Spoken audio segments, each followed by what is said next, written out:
Bonjour, toujours dans le cadre des modèles de régression simples.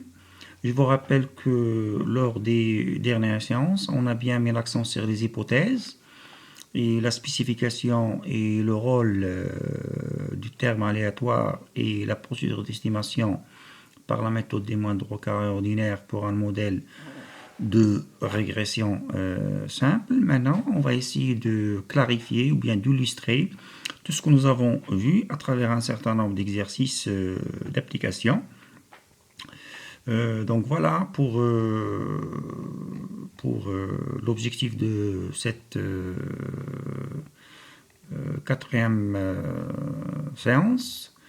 Voilà, donc je vous rappelle qu'on avait déjà vu la fois dernière comment estimer les paramètres dans le modèle de régression simple. Je vous rappelle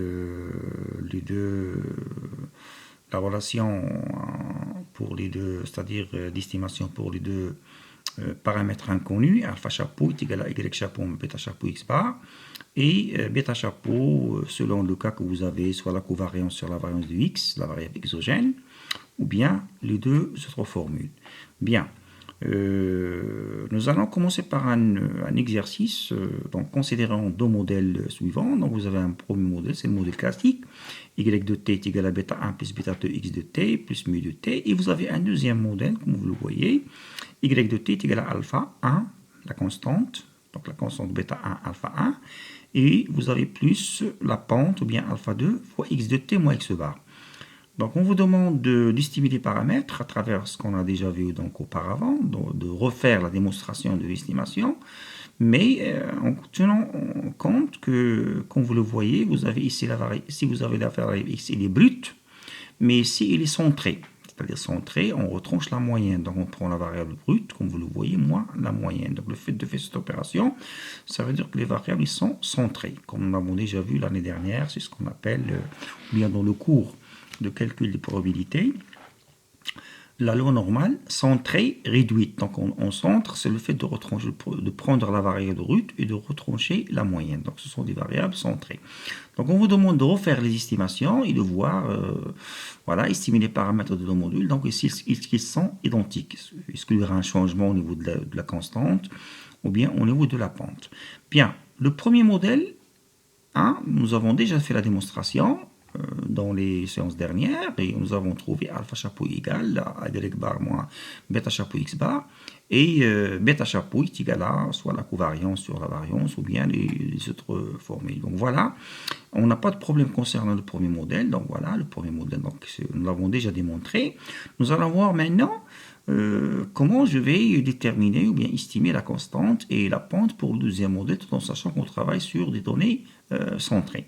Bien, donc il faut refaire, donc comme vous le voyez, vous avez ici y de t égal à pour le deuxième modèle, et alpha chapeau 1, plus alpha chapeau 2, x de t moins x bar, plus mu de t, donc autrement dit que l'erreur, ou bien le résidu, ce n'est rien d'autre que la différence entre y de t et cette quantité, donc y de t moins cette quantité. Donc epsilon de t est égal à y de t moins alpha 1 moins alpha 2. Faites attention ici, petit x de t, c'est x de t moins x bar. Donc faites attention, il faut bien donc faire attention généralement la notation. Si vous avez grand x de t, ça veut dire la variable il est brute. Si vous avez petit x de t, ça veut dire on a déjà fait cette transformation, c'est-à-dire nous avons pris la variable brute moins sa moyenne.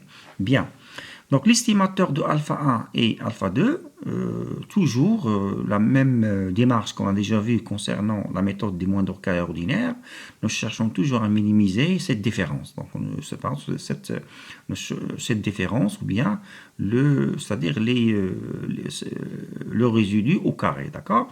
Comme nous l'avons déjà fait dans l'exercice précédent, comme on a déjà obtenu alpha chapeau et bêta chapeau. Bien. Donc, si on refait la démonstration, en prenant en considération non pas la variable brute, mais la variable centrée, comme vous allez le constater. Donc, je vais refaire la démonstration. Donc, voilà, donc je vais annuler les dérivés partiels par rapport à alpha chapeau 1 et alpha chapeau 2, comme je l'ai fait auparavant. Donc, je vais trouver comme quoi la somme de y de t est égale à n fois alpha chapeau 1, et la somme de y de t fois x de t est égale à alpha chapeau 2 fois la somme de x de t au carré. Donc il faut refaire la démonstration avec la même démarche, de façon analogique par rapport à ce qu'on a déjà vu auparavant. Et en conclusion, nous allons trouver comme quoi que alpha chapeau, la constante que nous cherchons à estimer, ce n'est rien d'autre que la moyenne de la variable endogène, contrairement à ce qu'on a trouvé dans le cadre du modèle avec sans ou bien avec données brutes. Et pour alpha chapeau 2, comme vous le constatez, donc voilà, vous avez ici le résumé. Pour le premier modèle, voilà, donc pour le premier modèle, donc on a bêta chapeau 1 est égal à y bar moins bêta chapeau 2 x bar. Pas de changement. Pour la pente, ou bien bêta chapeau 2, c'est ce qu'on a déjà démontré auparavant. Mais contrairement au deuxième modèle, comme vous allez le voir, la constante, ce n'est plus y bar moins bêta chapeau 2 x bar, ce n'est rien d'autre que, comme vous allez le voir, alpha chapeau 1, vous voyez la constante, c'est la moyenne de la variable endogène, y bar, contrairement au premier modèle. Mais nous constatons que la constante ne change pas, c'est la même chose. La constante, comme vous le voyez, c'est la même chose, n'a pas changé. D'accord? Donc la conclusion pour cet exercice, c'est on travaille sur des données brutes, on va utiliser ces deux formules pour l'estimation des paramètres des modèles. Si on travaille sur des données centrées, la constante, ce n'est rien d'autre que la moyenne de la variable endogène, et au niveau de la pente, il n'y a pas de changement. Donc voilà la conclusion à tirer concernant pour cet exercice. D'accord? Donc voilà. Un deuxième exemple, on vous demande dans un exercice, ce sont des exercices d'entraînement, vous avez donc soit le modèle suivant, vous avez un modèle de régression simple avec 52 observations, ça veut dire que la taille de l'échantillon est égale à 52, et on a fait l'estimation, on a déjà fait l'estimation, nous avons trouvé les résultats suivants. Ça veut dire que vous avez la constante est égale à 1,28286, et vous avez la pente, ou bien bêta 1, il est de moins 0,43. Donc c'est-à-dire le premier constat, on constate qu'il y a une relation négative, il faut bien faire attention à ça. Et on vous donne par ailleurs donc x bar, la moyenne de la variable exogène. On vous donne la variance de la variable endogène, la variance de y, et on vous donne la variance de x. On vous demande de déterminer le coefficient de corrélation linéaire entre x, y et interprété. Juste, comme je l'ai bien précisé auparavant, avant de commencer à traiter les exercices, il faut toujours passer par les démonstrations, il faut toujours se référer à ce qu'on a bien démontré auparavant, surtout pour la détermination des coefficients estimés, bêta chapeau 1 et bêta chapeau 2. Et on vous demande de déterminer le coefficient de corrélation linéaire. On sait très bien que on a déjà la valeur de bêta chapeau 2. On vous demande pourquoi, parce que bêta chapeau 2, il est en fonction, est égal à la covariance divisée par la variance de x de t. C'est la raison pour laquelle je vais utiliser cette formule, parce que j'ai déjà précisé la dernière fois, relativement à la formulation de bêta chapeau, il y a plusieurs formules. Par exemple, cet exercice-là, je vais utiliser cette formule, c'est-à-dire je vais utiliser la covariance, le rapport entre la covariance et la variance. Pourquoi? Parce qu'on vous demande de déterminer le coefficient de corrélation. Nous savons très bien que le coefficient de corrélation, ce n'est rien d'autre que la covariance divisée par l'écart type du x fois l'écart type du y. Donc voilà, pour cet exercice, c'est un exercice d'entraînement, c'est un jeu de formules par rapport à ce qu'on a déjà trouvé auparavant. Donc voilà, on vous demande de déterminer le coefficient de corrélation linéaire entre x et y, et on vous demande d'interpréter. D'accord?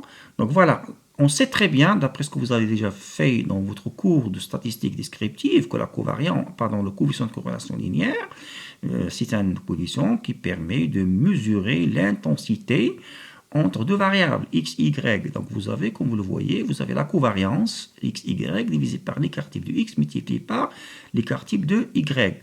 est égal, donc c'est la somme de xi. Faites attention, ici c'est xi, c'est petit xi, ça veut dire la variable est centrée. C'est l'équivalent de ce que vous avez ici. Donc c'est x de t moins x bar multiplié par yt moins y bar. Donc xi et yi, ce sont des variables centrées divisées par l'écartif de x multiplié par l'écartif de y. Et d'après les données de l'exercice, comme vous le constatez, on a déjà la variance de y, donc je peux déduire l'écartif de y. Vous avez la variance de x, je peux déduire l'écartif de x, donc je n'ai pas de problème concernant le dénominateur. Donc, ce qu'il faut chercher, c'est la covariance. Voilà ce qu'il faut chercher. Et je sais très bien que j'ai bêta chapeau. Donc, bêta chapeau est égal à moins 0,43. Donc, je sais très bien comme quoi il y a une relation entre la covariance et le coefficient bêta chapeau. Pourquoi? Parce qu'on a déjà vu comme quoi le bêta chapeau, ce n'est rien d'autre que la covariance, comme vous le voyez, donc la covariance divisée par la variance divisée par la somme de x de t au carré. Donc voilà, j'ai déjà bêta chapeau, donc je dois déterminer la covariance. Voilà, donc je cherche la covariance, d'accord? Donc je cherche la covariance, voilà. Voilà ce que je cherche. Je cherche la covariance, d'accord? Donc je cherche la covariance et je sais très bien, lors de la formulation de bêta chapeau, il est donné en fonction de la covariance. D'accord? Donc c'est pour cette raison, bêta chapeau, d'accord? Donc bêta chapeau, cette partie, bêta chapeau, multiplié par la somme de x de t moins x bar au carré, donc voilà, est égal à la somme de x de t, x bar. Donc je peux déterminer la covariance. Donc ça, c'est ce que je cherche, d'accord? Et voilà, donc j'ai résolu le problème de la covariance. Je peux la déduire à partir de bêta chapeau. Il me reste, c'est-à-dire l'écart type du x et l'écart type du y. Je sais très bien que la variance de x, ce n'est rien que la somme de x de t moins x bar au carré divisé par n. D'accord? Divisé par n. Donc n multiplié par la somme de n multiplié par la variance, ce n'est rien d'autre que la somme de x de t au carré. D'accord? N multiplié par s au carré, c'est la somme de x de t au carré. Pourquoi? Parce que j'aurai besoin de ça pour la détermination de la covariance. Donc voilà, donc vous avez la somme de x de t au carré, c'est n est égal à 52, et vous avez déjà la variance de x, donc ça c'est... cette relation, cette valeur, c'est la somme de x de t au carré. Comme je peux déterminer, comme je l'ai fait auparavant, je peux déterminer la somme de x de t au carré. J'ai déjà la valeur de bêta chapeau, voilà, est égale à moins 0,43, multiplié par la somme de x de t au carré, je l'ai déterminé. Donc je peux par la suite déterminer la covariance. Donc la covariance est égale à cette quantité. Donc voilà, vous avez ici la covariance, voilà. Donc vous avez la covariance, elle est là. Ça c'est la covariance. D'accord? La covariance. Et vous avez donc la covarience. Vous avez la somme de x de t au carré, donc la somme de x de t au carré, et la somme de y de t au carré. Donc vous avez la somme de x de t au carré et la somme de y de t au carré, d'accord? La somme de x de t au carré et la somme de x de t au carré. Comme je l'ai déterminé auparavant, donc la somme de x de t au carré, ça compte 2 fois cette quantité. Donc voilà, et partant de là, donc je peux déduire le coefficient de corrélation ce n'est rien d'autre que donc la covariance, c'est la covariance, voilà ce que j'ai bien déterminé, donc c'est la covariance divisée par la somme de x de t au carré, la racine carrée de la somme de x de t au carré, fois la racine carrée de la somme de y de t au carré est égale à moins 0,9626. Donc nous constatons qu'on a déterminé le coefficient de corrélation entre les deux variables x et y, nous constatons qu'il y a une forte corrélation négative entre x et y.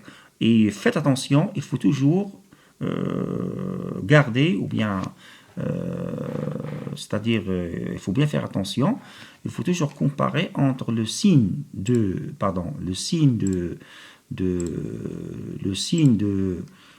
coefficient bêta, comme vous le voyez, le coefficient bêta, il a un signe négatif, bêta chapeau, il a un signe négatif, mais autrement dit, le signe des coefficients bêta chapeau, c'est le même que le signe donné par le coefficient de corrélation linéaire. Si jamais un étudiant par erreur il a trouvé par exemple ici plus, c'est pas possible. Pourquoi? Parce que Le signe de bêta chapeau et de coefficient de corrélation linéaire est le même. Pourquoi? Parce qu'il y a une relation entre les deux, entre bêta chapeau et le coefficient de corrélation, ou bien la covariance. Donc voilà concernant cet exercice, on constate une forte corrélation négative entre les deux variables x, y. Et je vous remercie et je vous donne rendez-vous dans une prochaine vidéo.